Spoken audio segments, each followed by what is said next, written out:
Hello friends, स्वागत है आप सभी का आपका अपने यूट्यूब चैनल टारगेट गुरुकुल पे। तो हम लोग बेहतरीन चैप्टर जो है पढ़ रहे हैं आपको ईएमआई इलेक्ट्रोमैग्नेटिक इंडक्शन, जिसमें से हम लोगों ने कल अपना पूरा चैप्टर फिनिश कर दिया विद एसी जनरेटर के साथ। आज हम लोग बेसिकली इसके पीवाईक्यूज और एक्सपेक्टेड क्वेश्चन करेंगे, जितना क्वेश्चन हो सकता है करेंगे। और कल से हम लोग नेक्स्ट चैप्टर में आपको लग जाएंगे, दैट इज़ आवर अल्टरनेटिंग करेंगे, ठीक है। तो आज हम लोग इसके पीवाईक्यूज देखेंगे, एक्सपेक्टेड क्वेश्चन देखेंगे।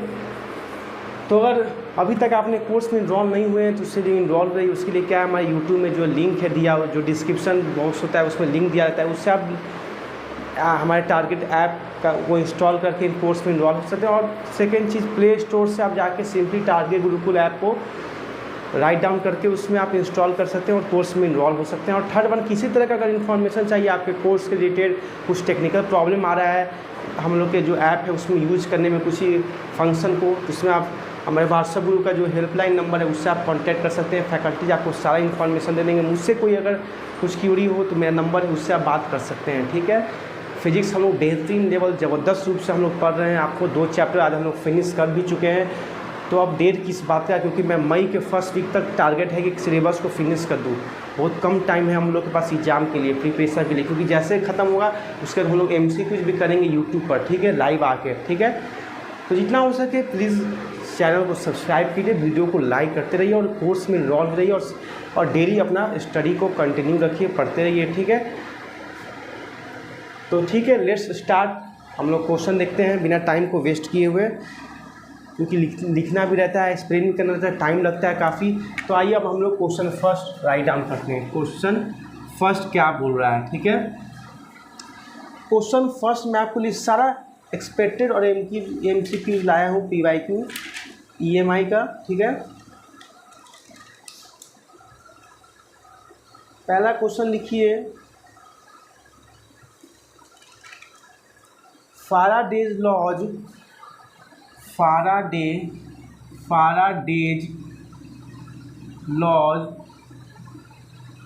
are the consequence of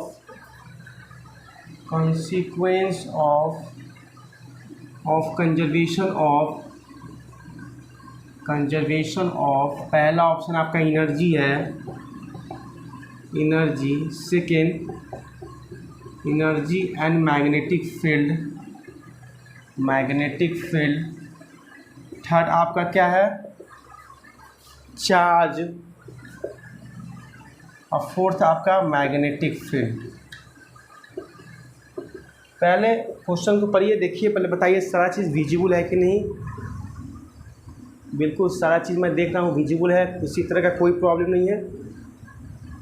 तो Faraday laws are the conservation of, बताए थे मैं जब फाराडे लॉज आप लोगों को पढ़ा रहा था कि जब मैग्नेटिक फ्लक्स में किसी कॉइल के सामने अगर मैग्नेट लाएंगे तो जो उसके कारण जो मैग्नेटिक फील्ड लाइंस जो निकलेंगे और जो कॉइल के अंदर जो मैग्नेटिक फ्लक्स में जो चेंज आएगा तो उस वजह से आपका EMF इंड्यूस होगा। और अगर आपका सर्किट क्लोज है तो करंट भी इंड्यूस होगा।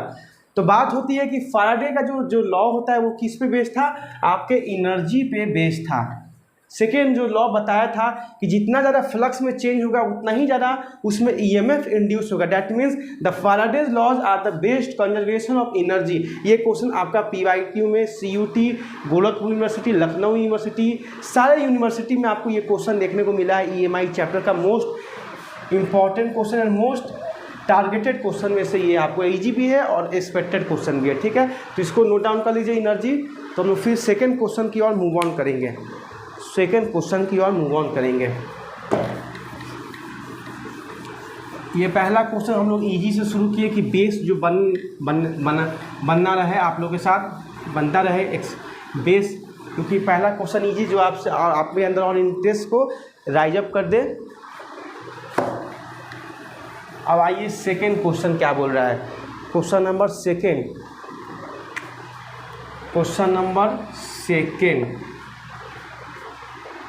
सेकेंड आपको बोल रहा है,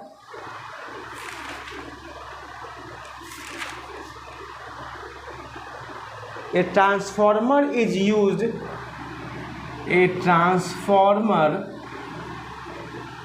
यूज्ड टू, पहला ऑप्शन क्योंकि मैं ज़्यादा एक्सप्लेन नहीं कर पाऊँगा, ज़्यादा एक्सप्लेन करूँगा तो क्वेश्चन आपका कम होगा, इसलिए हल्का ही एक्सप्लेन करूँगा।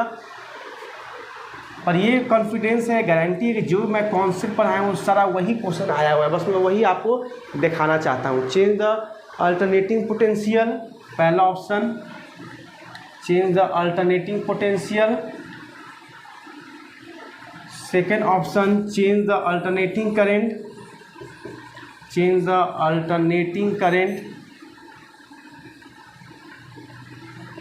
थर्ड ऑप्शन आपका क्या है,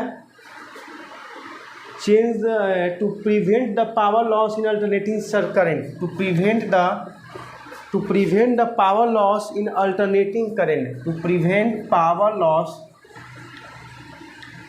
loss in alternating current, in alternating current.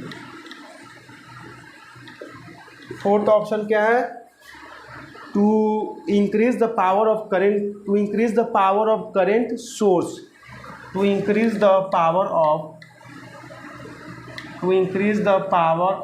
Current source,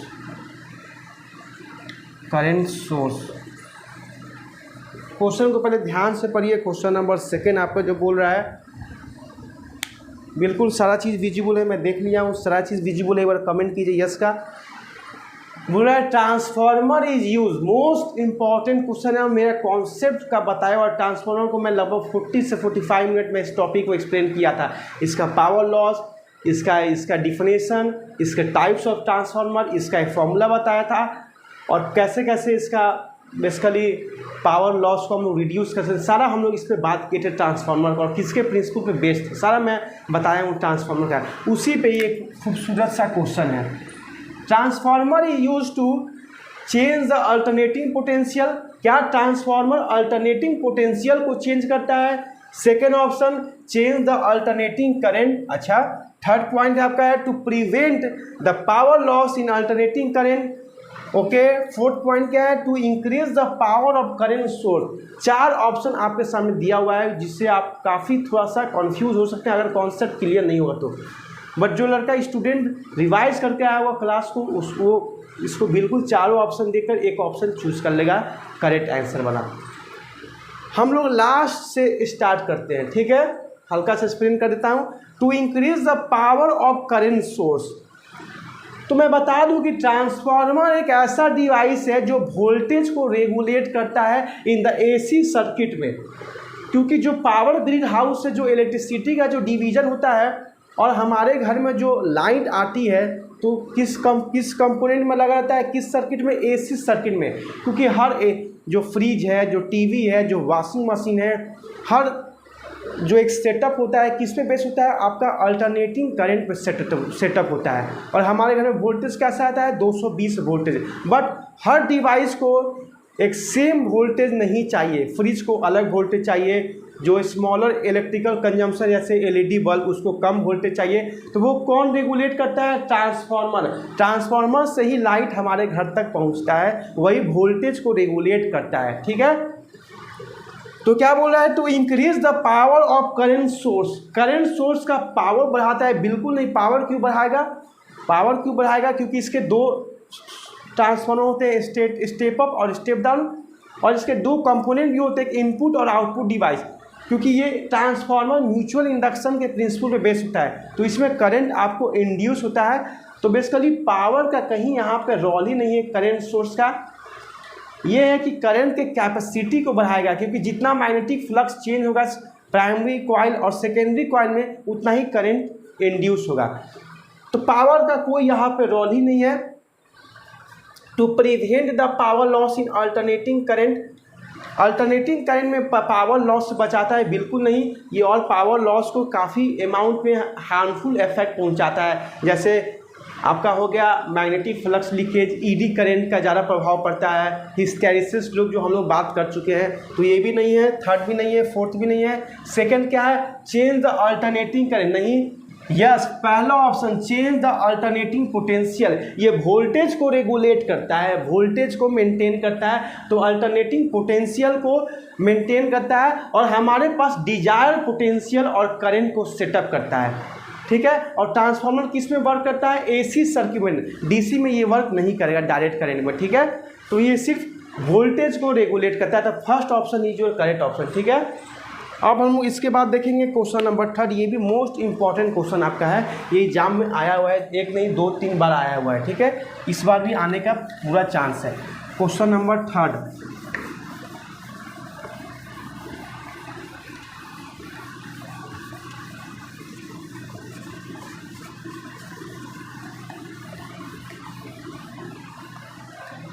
अब देखेंगे हम लोग क्वेश्चन नंबर 3। जितना से जितना क्वेश्चन हो सके उतना हम लोग देखेंगे, कोशिश करेंगे। What is increase in step down transformer, what is increase,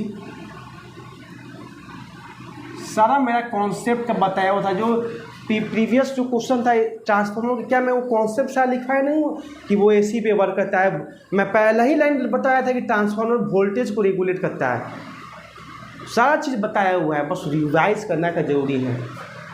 what is increase in step down transformer, पहला आपका करंट, सेकेंड वोल्टेज, तीसरा पावर, और फ्रीक्वेंसी नहीं बदलता है ट्रांसफार्मर का, ये भी याद रखिएगा। फोर्थ आपका करंट डेंसिटी। इन सब से बताइए करेक्ट आंसर क्या होगा। क्वेश्चन को पहले ध्यान से पढ़िए, सॉल्व करने की कोशिश कीजिए। What is increase in step down transformer, step down transformer आपका वोल्टेज को कम करता है।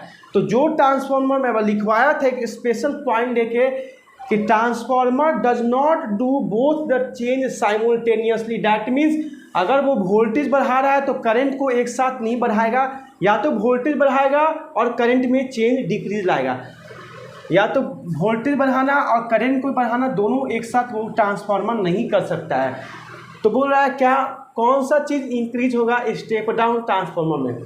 स्टेप डाउन मतलब वोल्टेज को कम करेगा, तो वोल्टेज को बेसिकली कम करेगा तो मतलब करंट को बढ़ाएगा, करंट को बढ़ाएगा, करंट को बेसिकली इंक्रीज करेगा।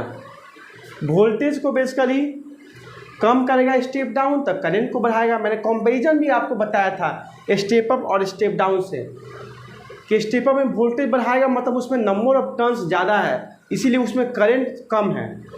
और फिर सेकेंड बताया था कि रेजिस्टेंस भी ज़्यादा है सेकेंडरी कॉइल में। यह सब मैं सारा चीज़ आपको कॉम्परेटिव स्टडी बताया था कॉलम वाइज, आप कॉपी में नोट्स में आप देख सकते होंगे, ठीक है। तो ए इज योर करेक्ट ऑप्शन, इसको फटाफट नोट डाउन कीजिए। तो फोर्थ क्वेश्चन की ओर हम लोग मूव करेंगे। Question number 4,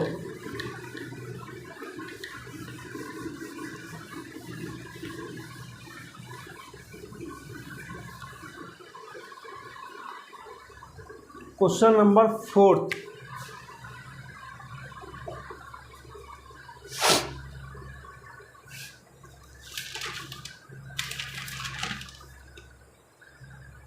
eddy current produced, eddy current पे देखिएगा ये क्वेश्चन है। ईडी करंट, सारा क्वेश्चन करवाने का ये मतलब है कि सारा आपका कॉन्सेप्ट रिकॉल हो जाए। ईडी करंट प्रोड्यूस्ड कब प्रोड्यूस होता है, व्हेन, मैं हर तरह का क्वेश्चन आपके सामने लाया हूँ, पूरा काफ़ी मेहनत लगता है, 1 से 2 घंटा आपके लिए पूरा क्वेश्चन कंटेंट को रेडी करना, बस आप लोग के लिए हम लोग कर रहे हैं। आपके बस एक आपके ड्रीम को सक्सेस कराने के लिए हम लोग बस खड़े उतरे हैं कि आपका जो ड्रीम है इस यूनिवर्सिटी से हमें अपना बीएससी यूजी कोर्स करना है, उसके लिए हम लोग लगे हुए हैं कि आपका सपना पूरा हो, जिसके लिए आपको क्या होना है, बैच में इन्वॉल्व होना है। और जैसे जैसे हम लोग कहें उस हिसाब से आपको पढ़ना पड़ेगा, एक प्रॉपर गाइडलाइन और एक प्रॉपर डायरेक्शन को फॉलो करना पड़ेगा, जो हम लोग बेसिकली आपको दिखा रहे हैं, ठीक है, और आपको करने के लिए जो कर रहे हैं।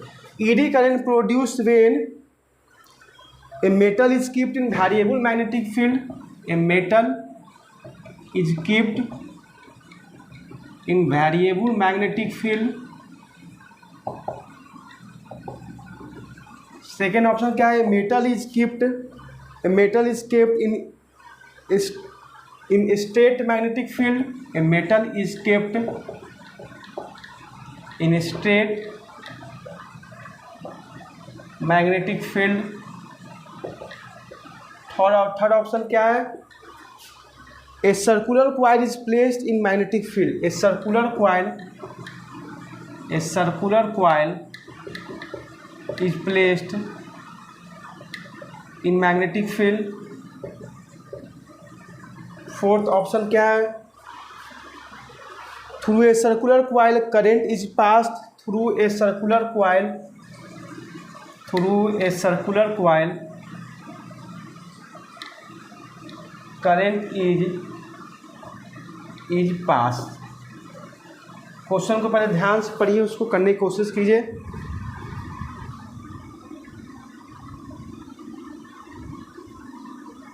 एक बार मैं क्वेश्चन जूम कर देता हूँ, आपको शो कर रहा होगा।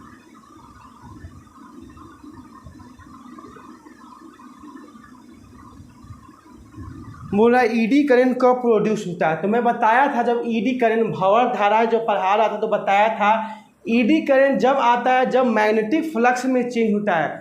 अगर मैग्नेट को आप ला रहे हो किसी कंडक्शन मेटल प्लेट के सामने, तो जो उसे मैग्नेटिक फील्ड में जो उसे मैग्नेटिक फील्ड क्रॉस करेंगे, उसमें जो मैग्नेटिक फ्लक्स में जो चेंज आएगा उस कंडक्शन और मेटल प्लेट के अंदर, उस वजह से उसमें ईडी करंट जो है प्रोड्यूस होता है, इंड्यूस होता है उस फ्लक्स का विरोध ओपोज करने के लिए, उसी को बोलते हैं ईडी करंट। तो ईडी करंट कब आता है? जब मैग्नेटिक फ्लक्स में चेंज होता है तभी आता है। तो कब प्रोड्यूस होगा? वेन। ये मोस्ट इंपॉर्टेंट क्वेश्चन है, सारा कॉन्सेप्ट का एक एक निचोड़ है। अगर इस क्वेश्चन पर अगर कमांड हो जाए तो बेहतरीन लेवल का, और इसी लेवल का मैं आपको कॉन्सेप्ट देता भी हूँ। ये मैं सारा पॉइंट लिखवाया हूँ। ईडी करंट कब प्रोड्यूस होता है, इसका बेसिकली लॉसेस क्या क्या होता है ईडी करंट का, कैसे हम लोग इसका यूज, इसका एडवांटेज क्या है, इसका डिसएडवांटेज क्या है, सारा मैं बताया था। इसका यूजेस कहाँ कहाँ है। तो ईडी करंट कब प्रोड्यूस होता है? पहला, जब मेटल को केप्ट की रखिए in variable magnetic field. Variable magnetic field मतलब यूनिफॉर्म नहीं, कभी ज़्यादा कभी कम, कभी ज़्यादा कभी कम, एक्स डायरेक्शन में नहीं, वेरिएबल मैग्नेटिक फील्ड का डायरेक्शन, ठीक है। तो मेटल को केप्ट रखिएगा वेरिएबल मैग्नेटिक फील्ड में, तब आपका ईडी करंट प्रोड्यूस होगा। ओके। सेकंड पॉइंट क्या बोला है कि जब मेटल को आप रखिएगा एक स्ट्रेट मैग्नेटिक फील्ड में, स्ट्रेट सीधा मैग्नेटिक फील्ड। थर्ड क्या बोला है? ए सर्कुलर क्वाइल को रखिएगा मैग्नेटिक फील्ड में। फोर्थ क्या बोला है? Through a circular coil, circular coil की वजह से ही करंट उसमें पास होगा। तो ये चारों ऑप्शन से आपको कौन सा ऑप्शन करेक्ट लग रहा है बताइए प्लीज़ मुझे, कौन सा ऑप्शन आपको करेक्ट लग रहा है। अगर कॉन्सेप्ट कमांड है, रिवाइज करके आए हैं तो आप बिल्कुल बता सकते हैं। कोई हार्ड क्वेश्चन नहीं है, बस ऑप्शन जो है कॉन्सेप्ट का एक निचोड़ है, पूरा डीप कॉन्सेप्ट का ये क्या है, एक पकड़ है। ये क्वेश्चन आया हुआ है आपको 2 या 3 बार एग्जाम में। अगस्त में भी आया था PYQ प्रीवियस साल का, ठीक है। तो बोल रहा है पहला ऑप्शन कि मेटल को रखेंगे वेरिएबल मैग्नेटिक फील्ड में। और अगर किसी मैग्नेटिक फील्ड में अगर किसी हम मेटल प्लेट को रखेंगे, मेटल को रखेंगे तो क्या होगा, उसमें ईडी करंट प्रोड्यूस होगा क्योंकि मैग्नेटिक फ्लक्स में चेंज होगा। तो पहला ऑप्शन आपका करेक्ट हो जाएगा। सेकेंड नहीं हो सकता है क्योंकि बोल रहा है a metal is kept in state magnetic field. तो स्टेट मैग्नेटिक फील्ड मतलब उसमें जो बेसिकली फ्लक्स होगा, तो उसमें जो फ्लक्स निकलेगा वो कांस्टेंट होगा। और इसमें वेरिएबल है, मतलब फ्लक्स जो होगा इंक्रीज और डिक्रीज, मतलब कभी कम कभी ज़्यादा वे में निकलेगा। इससे EMF इंड्यूस और ईडी करंट इंड्यूस होगा। तो सेकेंड नहीं होगा। थर्ड ऑप्शन क्या बोल रहा है? Circular coil is place in magnetic field. तब कैसा मैग्नेटिक फील्ड नहीं डिस्कस किया है। Through a circular coil A current is pass. Circular coil की वजह से करंट पास होगा, कोई क्लियर नहीं है क्या करंट पास होगा, करंट पास होने की वजह से क्या होगा, कुछ नहीं बोला है। तो फोर्थ भी नहीं होगा। पहला first is your correct option, इसको नोट डाउन कर लीजिए। फिर हम लोग क्वेश्चन नंबर 5 देखेंगे। क्वेश्चन नंबर 5 ईडी करंट का भी मैं आपको कॉन्सेप्ट रिकॉल करवा दिया।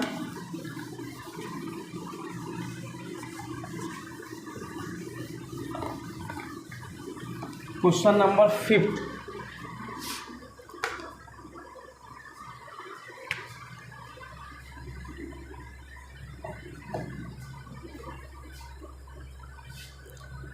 एक न्यूमेरिकल टाइप का क्वेश्चन ये भी आया हुआ है। Current in a coil, current in a coil decreases from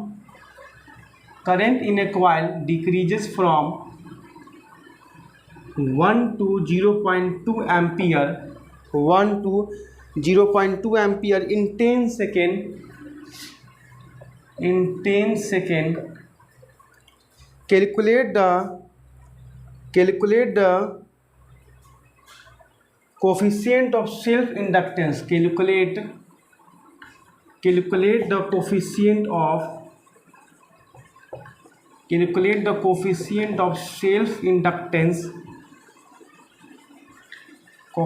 of self inductance if E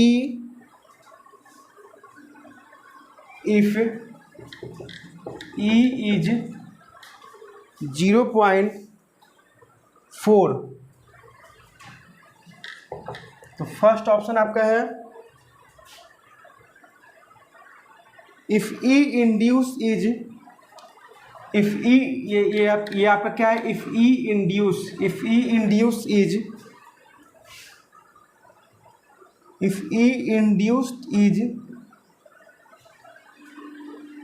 तो पहला आपका बेसिकली क्या ऑप्शन पूछ रहा है, current in a coil decreases from 1 ampere to 0.2 ampere in 10 second, calculate the coefficient of self inductance if E induce is, basically clear लिखा हुआ नहीं है कितना इफ E इंड्यूस है, तो बेसिकली हम लोग इसका पहले सॉल्व करते हैं। करंट इन ए कॉइल, क्योंकि बेसिकली ये क्लियर नहीं शो कर रहा है 0.4 है कि 0.7 है,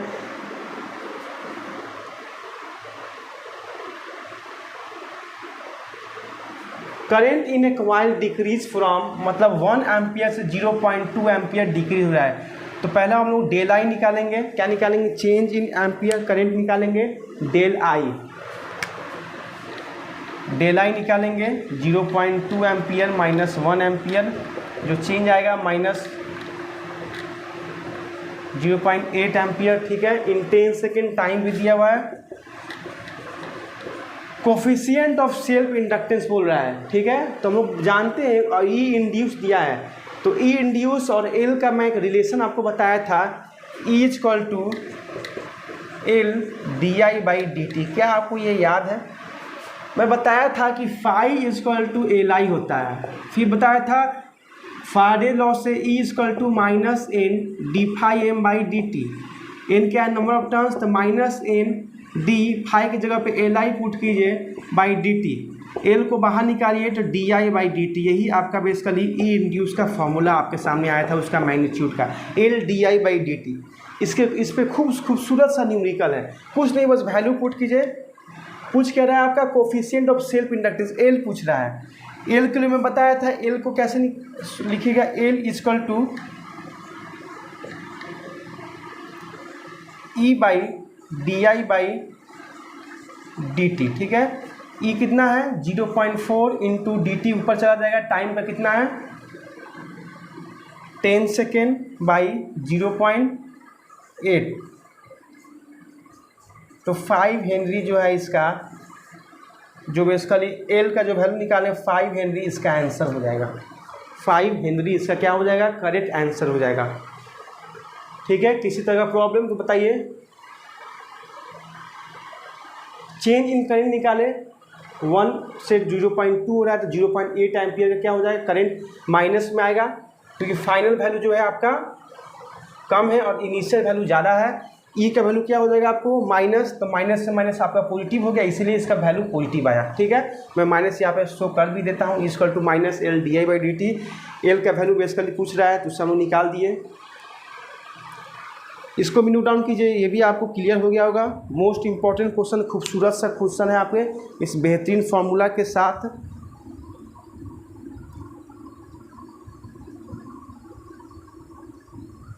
अब आइए क्वेश्चन नंबर 6 की तरफ हम लोग मूव ऑन करते हैं। क्वेश्चन नंबर 6 की तरफ मूव ऑन करते हैं।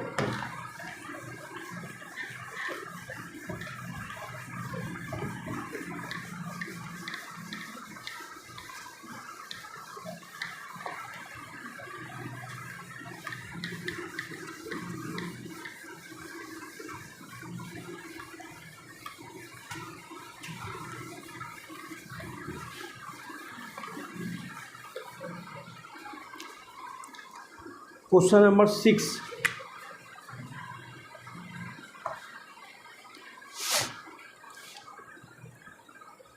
मोस्ट इंपॉर्टेंट क्वेश्चन है। Two circular coil, mutual inductance पे क्वेश्चन है। Two circular coil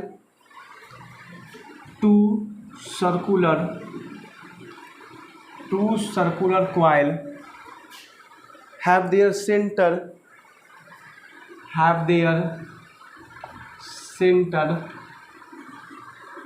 at the same point. Two circular coil have their center at the same point. The mutual inductance between them, the mutual inductance between them will be maximum when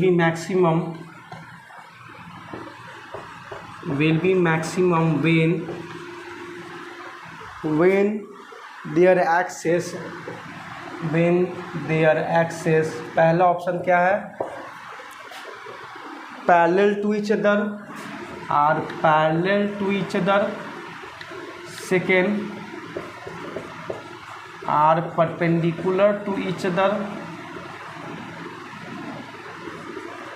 third option क्या है, are at 45 degree to each other, are at 45 degree each other. इस question को star mark दे दीजिएगा जितना हो सके. और are at 60 degree each other. इस क्वेश्चन को पहले ध्यान से पढ़िए, फिर उसके बाद हम लोग इसको सॉल्व आउट करेंगे. ठीक है. टू सर्कुलर कॉइल है, दो सर्कुलर कॉइल आपको है, have their centre at the same point, have their centre, इसी पॉइंट पे दोनों का सेंटर, यही से आपका बेसिकली क्या हो रहा है, एक और जो बेसिकली कॉइल है. The mutual inductance between them will be maximum. इन दोनों कॉइल के बीच में म्यूचुअल इंडक्टेंस कब मैक्सिमम होगा, जब उनका जो एक्सेल है, जो उनका जो ये एक्सेस है वो पैरेलल रखे या परपेंडिकुलर रखे या 45 डिग्री एंगल पर रखे या 60 डिग्री पर रखे. तो म्यूचुअल इंडक्टेंस क्या होता है, किसी एक कॉइल के प्रेजेंस में दूसरे कॉइल में जो करंट इंड्यूस हो जाता है उसी को बोलते हैं म्यूचुअल इंडक्टेंस. एक होता है सेल्फ इंडक्टेंस, जो खुद में मोटिवेशन आता है, वैसा कॉइल जिसमें करंट इंक्रीज और डिक्रीज की वजह से उसके मैग्नेटिक फ्लक्स में चेंज होता है और ईएमएफ इंड्यूस होता है, उसको बोलते हैं सेल्फ इंडक्टेंस. बट जब दो कॉइल की बात होती है तो वहाँ पर हम म्यूचुअल इंडक्टेंस लगाते हैं. आप ही बताइए म्यूचुअल इंडक्टेंस कब मैक्सिमम होगा, जब उसे मैग्नेटिक फील्ड, जब उसमें फ्लक्स ज़्यादा चेंज होगा, क्योंकि फ्लक्स जितना चेंज होगा उतना ही उसमें ईएमएफ इंड्यूस होगा और उतना ही उसमें म्यूचुअल इंडक्टेंस का प्रिंसिपल ज़्यादा उस पर अफेक्ट करेगा. तो बोल रहा है मैक्सिमम कब होगा, तो जब दोनों कॉइल को हम लोग पैरेलल वे में प्लेस करें तब. क्योंकि अगर आपका पैरेलल प्लेस करेंगे तो क्या होगा, सपोज कीजिए पहला कॉइल का जो प्लेन है उसके जो डायरेक्शन है वो क्या है, इस साइड में है, इस साइड में एरिया वेक्टर का जो प्लेन ऑफ कॉइल है उसका डायरेक्शन बेसिकली इस साइड में है, और मैग्नेटिक फील्ड लाइन का भी डायरेक्शन क्या है, इसी साइड में है उस कॉइल का. तो क्या होगा, उससे मैग्नेटिक फील्ड स्ट्रेंथ बढ़ेगा और जिस वजह से उसमें ईएमएफ ज़्यादा इंड्यूस होगा और उसमें म्यूचुअल इंडक्टेंस का भी प्रॉपर्टी ज़्यादा देखने को मिलेगा. मतलब पैरेलल टू ईच अदर. अगर दोनों कॉइल को हम लोग अगर हम लोग परपेंडिकुलर रख दें, परपेंडिकुलर मतलब 90 डिग्री पर रख दें, तो वहाँ पे म्यूचुअल इंडक्टेंस क्या होगा, हमें लीस्ट देखने को मिलेगा. क्योंकि बेसिकली परपेंडिकुलर मतलब एक कॉइल आपको ऐसे, एक कॉइल मतलब ऐसे. तो इससे बताइए, ये मान लीजिए पहला कॉइल है, तो इससे क्या फ्लक्स चेंज होगा, क्या फ्लक्स निकलेगा और क्या इस कॉइल से क्रॉस करेगा, सब इसके ऊपर और नीचे ही से ही क्रॉस कर जाएंगे. तो फ्लक्स जो है क्या चेंज होगा, फ्लक्स में नहीं चेंज नहीं होगा तो करंट भी इंड्यूस नहीं होगा और म्यूचुअल इंडक्टेंस का भी प्रॉपर्टी नहीं देखने को मिलेगा. मतलब उनको अगर हम पैरेलल वे में दोनों कॉइल को रखें, एक साथ उनको वाइंड अप करके रखें, तो ज़्यादा फ्लक्स में चेंज होगा, ज़्यादा मैग्नेटिक फील्ड का स्ट्रेंथ बढ़ेगा और म्यूचुअल इंडक्टेंस भी मैक्सिमम मिलेगा हमें. मतलब पैरेलल थीटा 0 डिग्री पर. ये आपका पहला ऑप्शन आपका करेक्ट हो जाएगा. इसको नोट डाउन कीजिए, तब तक मैं थोड़ा सा वाटर पी लेता हूँ.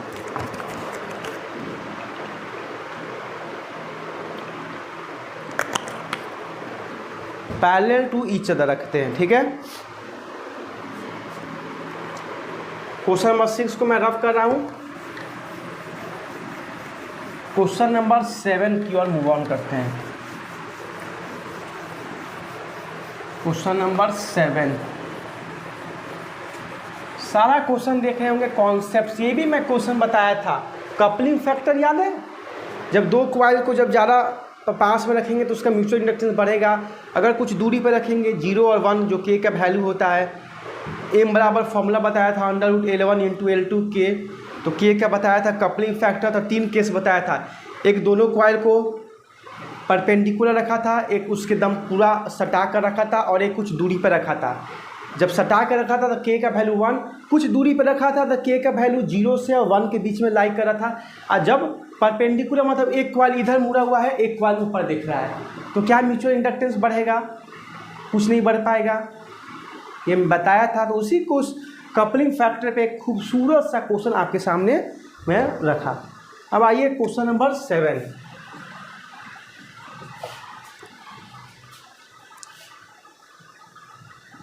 यूजेज ऑफ ईडी करंट का एक खूबसूरत सा क्वेश्चन है। यूजेज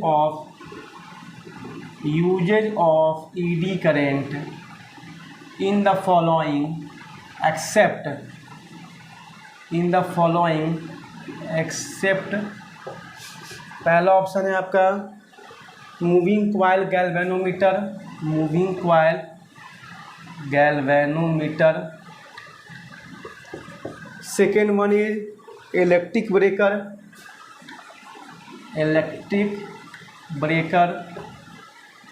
थर्ड आपका है इंडक्शन मोटर, और फोर्थ आपका डायनेमो। बताना है कि ईडी करंट का यूज हर जगह होता है, बट इस चारों ऑप्शन में से एक ऐसा ऑप्शन सेलेक्ट करना है जिसमें ईडी करंट का यूज नहीं होता है। बताइए आप।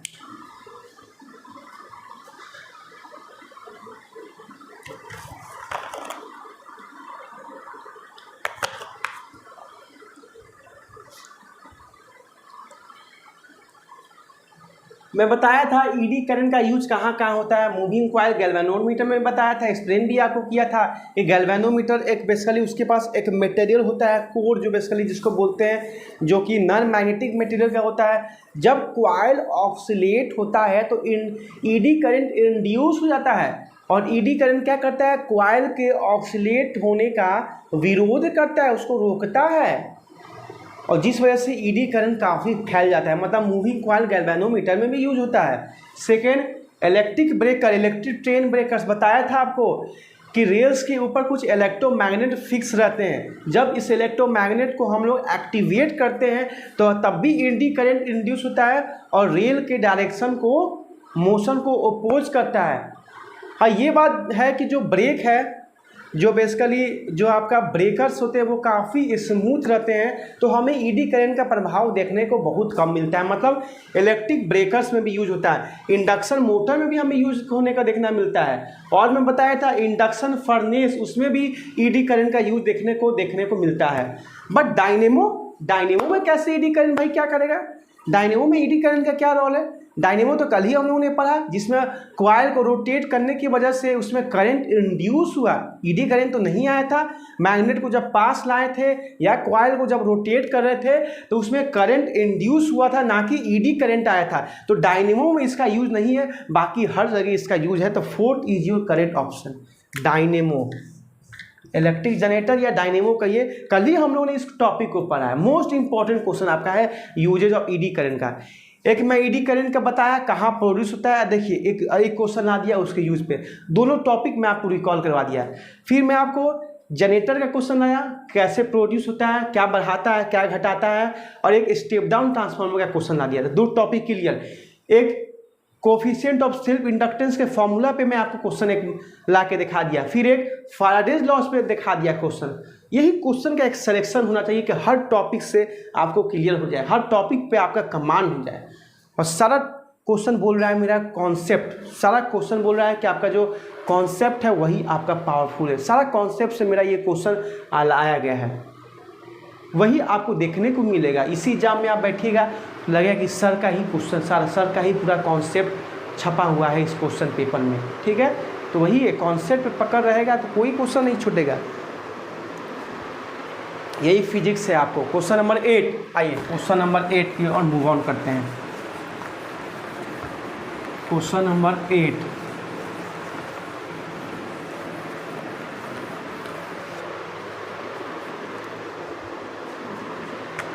Question number 8।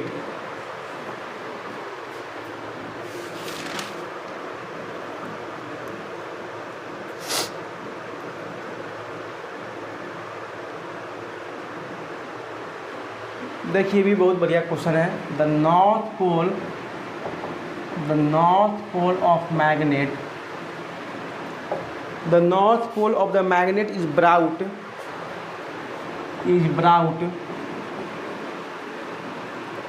Near metallic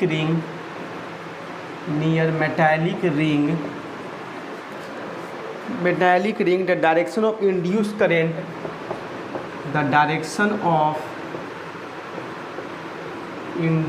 current,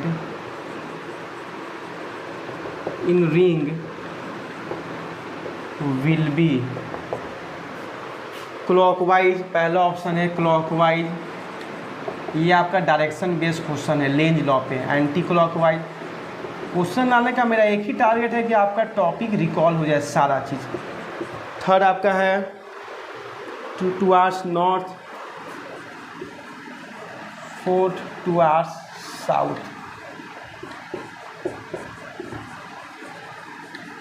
question को ध्यान से पढ़िए और किसको करने की कोशिश कीजिए, फिगर बना के कीजिएगा। डायरेक्शन पे बताया था।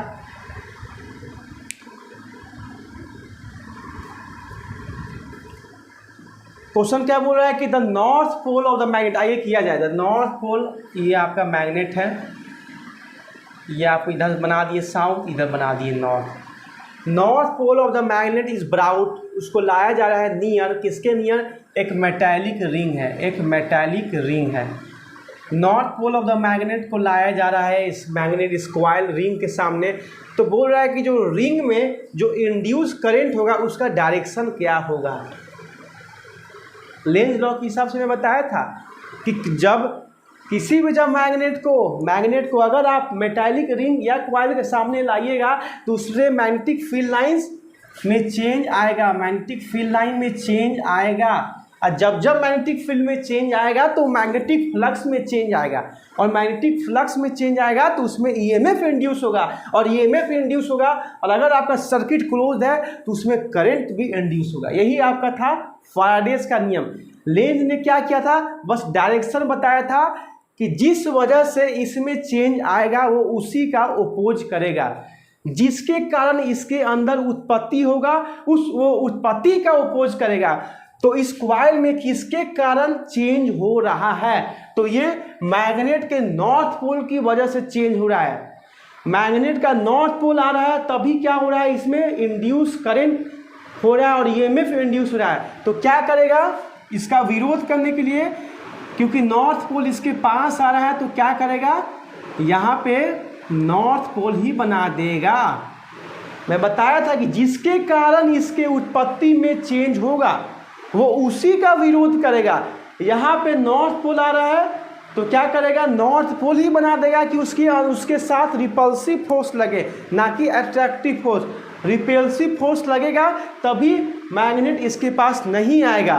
तो नॉर्थ पोल बना देगा। तो डायरेक्शन क्या होगा? आपको डायरेक्शन आपका हो जाएगा एंटी क्लॉकवाइज। मैं बताया था अगर साउथ है तो क्लॉकवाइज, नॉर्थ है तो इस तरफ फेस है तो एंटी क्लॉकवाइज।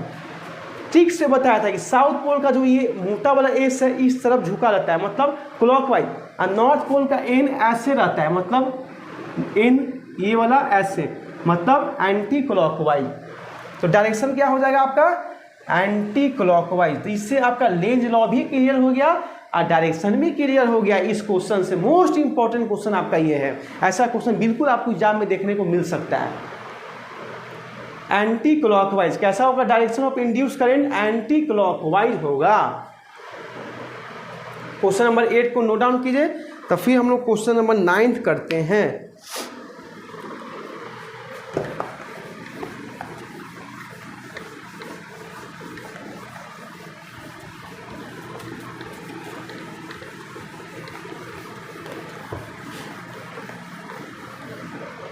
आइए देखा जाए क्वेश्चन नंबर 9। क्वेश्चन नंबर 9 आपको क्या बोल रहा है?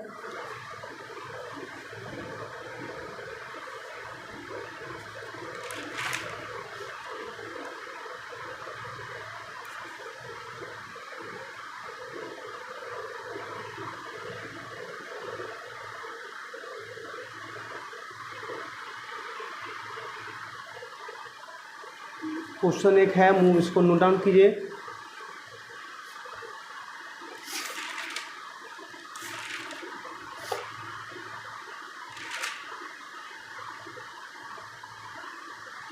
टोटल चार्ज, ये चार्ज पे बेस्ड क्वेश्चन है। Total charge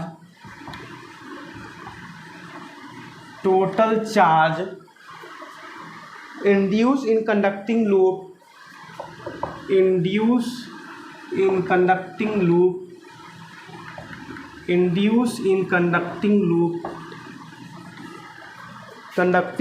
when it is moved in magnetic field, depends on, पहला ऑप्शन है आपका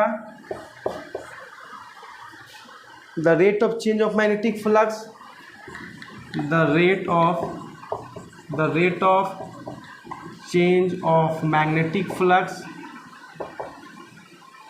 सेकेंड ऑप्शन आपका है initial magnetic flux only, initial magnetic flux only. Second final magnetic flux only. Fourth option आपका है total change in magnetic flux, total change in magnetic flux. Question को पहले ध्यान से पढ़िए, उसको करने की कोशिश कीजिए, कमेंट कीजिए इसका आंसर क्या होगा।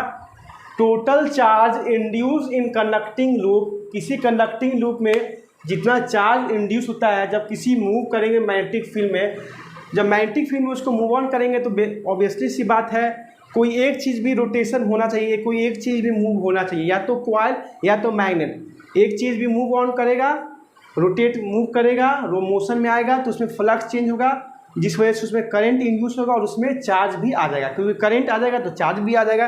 तो वही पूछ रहा है कितना चार्ज इंड्यूस होगा। तो मैं आपको जब कॉन्सेप्ट पढ़ा रहा था तो मैं आपको बिल्कुल इसमें स्पेशल मार्क करके आपको बताया था कि बच्चे किस में कंफ्यूज होते हैं, फर्स्ट ऑप्शन में और आपका फोर्थ ऑप्शन में। दो ऑप्शन बहुत बच्चे कंफ्यूज होते हैं। पहले इसका फॉर्मूला बताइए क्या होता है, कमेंट कीजिए। इसका फॉर्मूला मैं बताया था कि I=E/R होता है, ठीक है। मैं एक बार फिर से बता देता हूँ कैसे होता है। I=E/R, फिर I को मैंने बताया था dQ/dt, I को बोलते हैं ना dQ/dt सोल्जर्स, और फिर E/R, E को क्या बोलते हैं -N/R dφm/dt।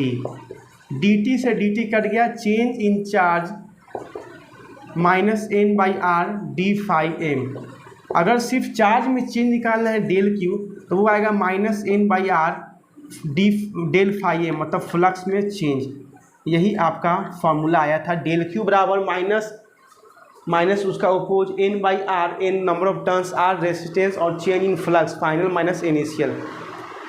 तो बताइए ये जो चार्ज इंड्यूस है किस पे डिपेंड करेगा। पहला बोल रहा है the rate of change of magnetic flux, क्या मैग्नेटिक फ्लक्स के रेट ऑफ चेंज पर डिपेंड करता है। रेट लग जाता है मतलब वहाँ पे d/dt का कॉन्सेप्ट लगता है, तो इस पर तो डिपेंड नहीं कर रहा है। इनिशियल मैग्नेटिक फ्लक्स ओनली, सिर्फ फ्लक्स का इनिशियल पे डिपेंड करता है, नहीं। क्या फाइनल पे, नहीं।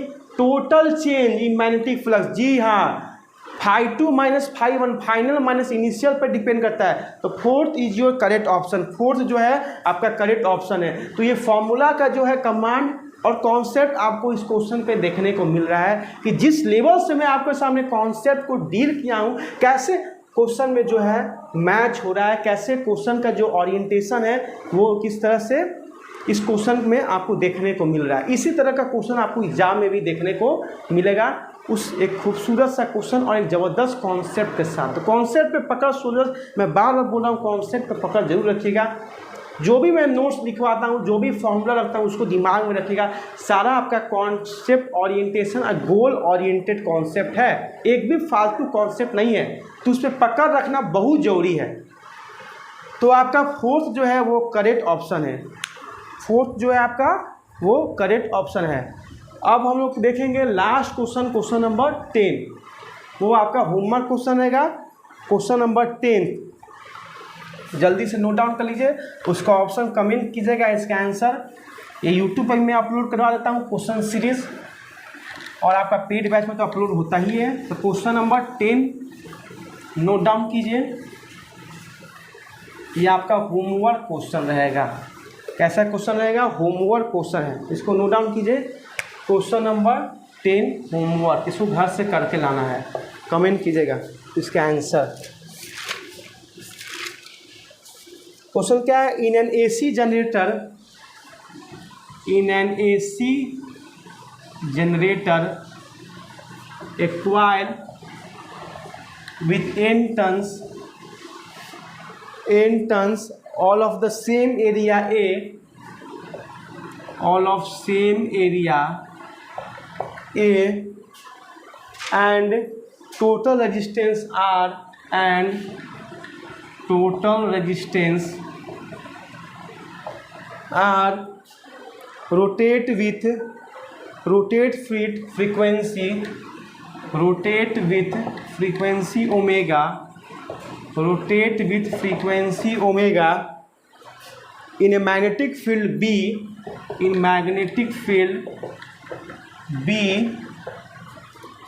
the maximum value of EMF generated in the coil, the maximum value of EMF generated in coil. पहला ऑप्शन क्या है देखिएगा, NABR ओमेगा। सेकेंड ऑप्शन क्या है? NAB। थर्ड ऑप्शन क्या है? NABR। और फोर्थ ऑप्शन क्या है? NABW। इसका आंसर कमेंट कीजिएगा, बताइएगा इसका आंसर। ये कल ही मैं बताया था एसी जनरेटर, उससे खूबसूरत सा क्वेश्चन है। ये मैं आपको फॉर्मूला भी डिराइव करके मैं आपको दिखाया था, कैसे फील आपके अंदर मैं किया था। तो कैसा लगा वीडियो सोल्जर्स? 10 क्वेश्चन सीरीज आपके सामने मैं लाया हूँ, most targeted and most expected question और PYQ था। कैसा आपको आज का क्लास लगा बिल्कुल कमेंट कीजिएगा। हम नेक्स्ट वीडियो मिलेंगे, तो बाय बाय, जय हिंद सोल्जर्स।